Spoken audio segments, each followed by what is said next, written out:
Zdaj, če najprej par besed namenimo tem večletnim obveznostim, ki se prenašajo iz starega programa v strateški načrt.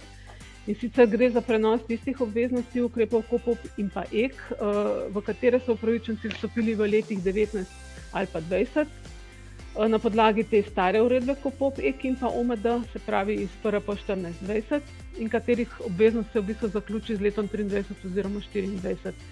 Te obveznosti se bodo prenesle v strateški načrt 23-27 in se bodo s tem prilagodile novemu pravnemu okviru. S tem v zvezi bo zdaj ob oddaji zbirne vloge pač upravičenec podal izjavo, ali se s tako prilagoditvijo strinja ali pa ne.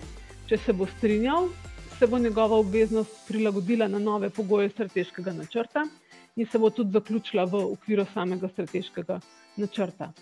Če pa se ne bo strinjal, bo pa obveznost izvajanja ukrepa KOPOP ali pa EK z letom 23 prenehala.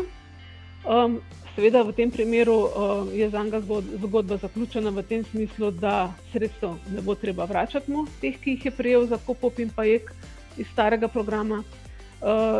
Dejstvo pa je tudi, da v te istovrstne operacije, intervencije KOPOP ali pa intervencije lokalne pasme in pa sorte, oziroma intervencijo EK iz strateškega načrta v letu 2023 v tem primeru pač ne bo mogel vstopiti.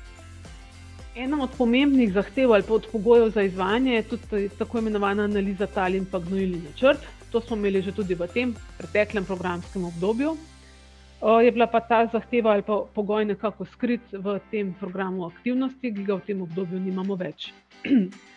Ampak zahteve glede analize tal in gnojilnih načrtov so praktično identične kot v preteklem obdobju, kar pomeni, da je pač analizo tal in pa gnojilni načrt treba izdelati za vse tiste gerke, na katerih se bodo uporabljala mineralna gnojila.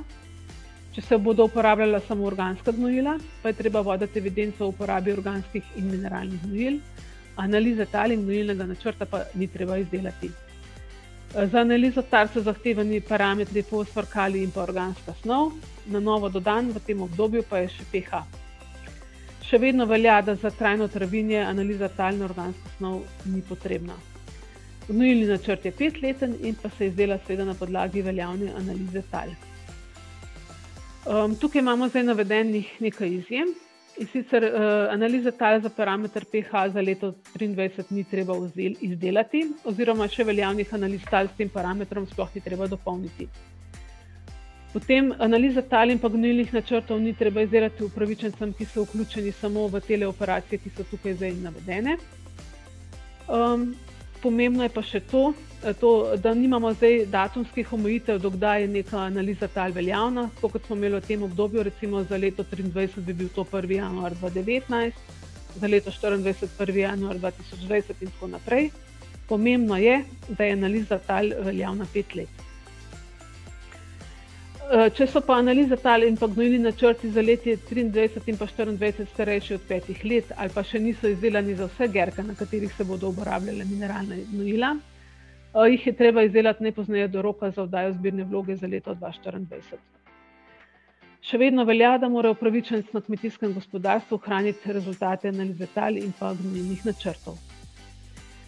Od leta 2024 naprej naj bi se nekako te podatki oziroma rezultati analize tal, se pravi o izdelanih analizah tal, vodili v evidenci spremljanja kmetijskih tal. Za vnos podatkov v to evidenco bodo skrbeli nosilci javnega pooblastila za spremljanje stanja kmetijskih tal v skladu z zakonom o kmetijstvu, ki ureja pač to področje spremljanja stanja kmetijskih tal. Zdaj, če se nekoliko bolj podrobno pogledamo zahteve za analizo tal in pa gnojilni načrt, zato ker na to temo smo imeli tudi zelo veliko vprašanj deležnikov zdaj v teh preteklih tednih, tako da mislim, da je prav, da pogledamo, čeprav se mogoče v določenih delih malo ponavljamo. Se pravi, kaj mora analiza tal vključevati, smo si že pogledali. Tudi v te razne izjeme smo si že pogledali. Tako da bi mogoče v nadaljevanju še posebej izpostavila par besed glede gnojilnega načrta. Kot smo že omenjali, je ta 5-leten, izdelan mora biti na podlagi veljavne analize tal, veljavnost analize tal pa je 5 let. Gnojilni načrt je veljaven 5 let, če je izdelan na podlagi veljavne analize tal, ne glede na preostali čas veljavnosti te analize, kar pomeni, če je na primer analiza tal veljavna še 1 leto in je gnojilni načrt izdelan na podlagi te analize tal, je veljaven 5 let oziroma je 5-letni. Skratka, kar hočemo tukaj povedati je, da je pomembno to, da je v času izdelave 5-letnega gnojilnega načrta analiza tal še vedno veljavna. Te izjeme smo si tudi že prej pogledali, tako da se ne bom ponavljala.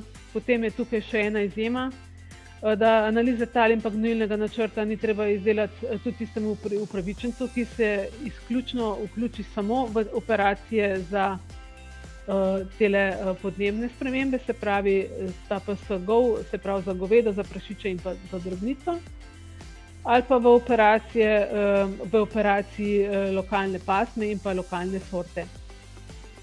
Prav tako je še velja izjema glede izdelave analiz tal in pa gnojilnih načrtov za operacije integrirane pridelave, pri katerih se glede analize tal in pa gnojilnih načrtov upoštevajo zahteve iz tehnoloških navodil za te operacije.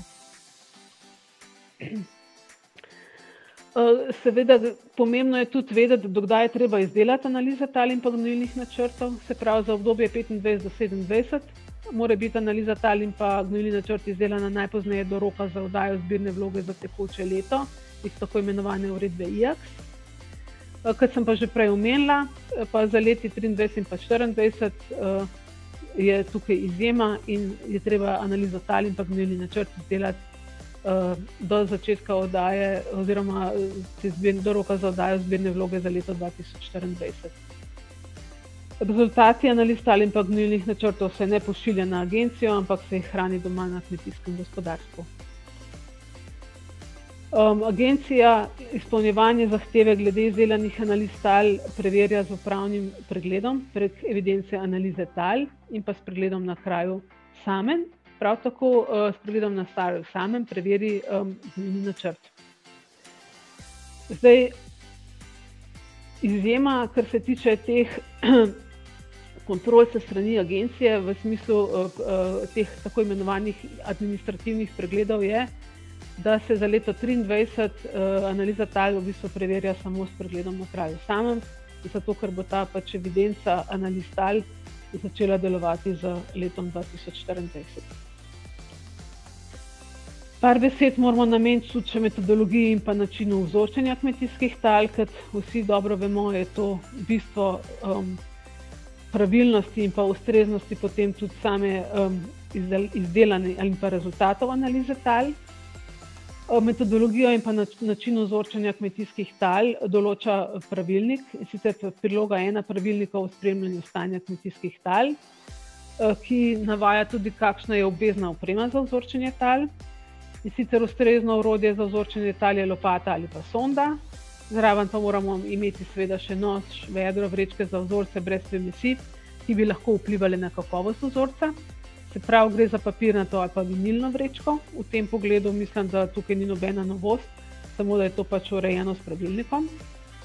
Priporočljiva pa je seveda tudi neka dodatna oprema za vzorčenje tal, se pravi nek meter, potem deionizirana voda in pa tudi seveda papirnate brisače za čiščenje orodja za vzorčenje ali pa celo hladilna torba za prevoz vzorcev, če je ta laboratorij nekako bolj oddaljen od našega kmetijskega gospodarstva.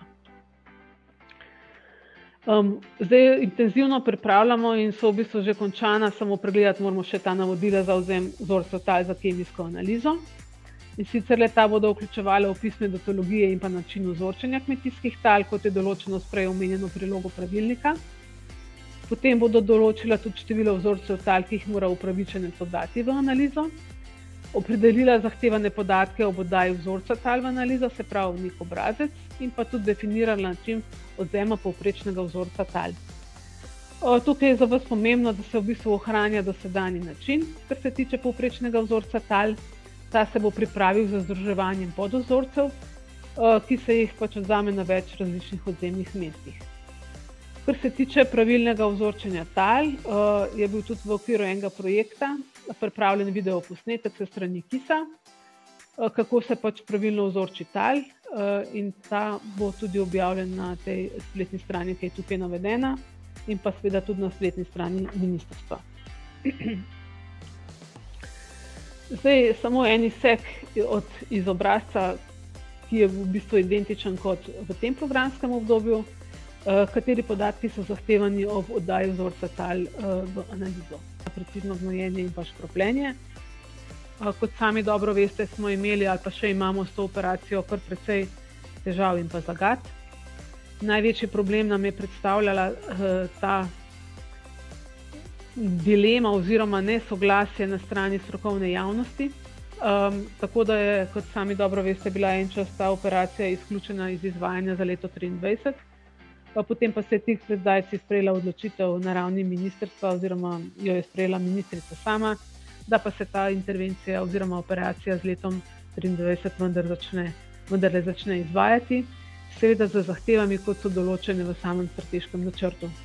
Kot veste, imamo pa tam napisano bore malo, in sicer, da je treba uporabljati mehanizacijo za precizno gnojenje in pa škropljenje, in pa da je treba izdelati gnojilni in pa škropilni načrt, iz katerega je potem razvidno nekako zmanjšanje porabe gnojil oziroma fitofarmacevtskih sredstev zaradi izvajanja te operacije. Operacija se lahko izvaja na delu njivskih površin, hmeljišč, trajnih nasadov, tudi trajnega travinja, vendar na celem gerpu.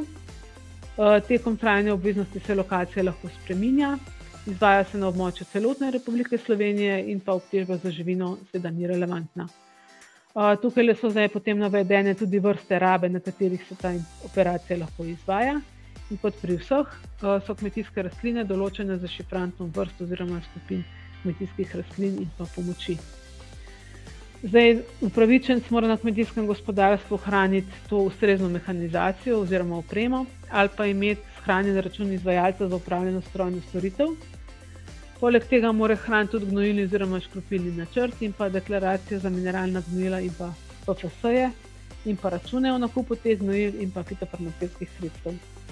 Višina plačila znaša 182,5 evra na hektar na leto. Upravičenec se lahko vključi samo v to operacijo na način, da v sklopu te operacije izvaja samo gnojenje ali pa samo škropljenje ali pa oboje. Plačilo pa je pač enako, ne glede na to, ali izvaja samo škropljenje ali samo gnojenje ali pa oboje skupaj.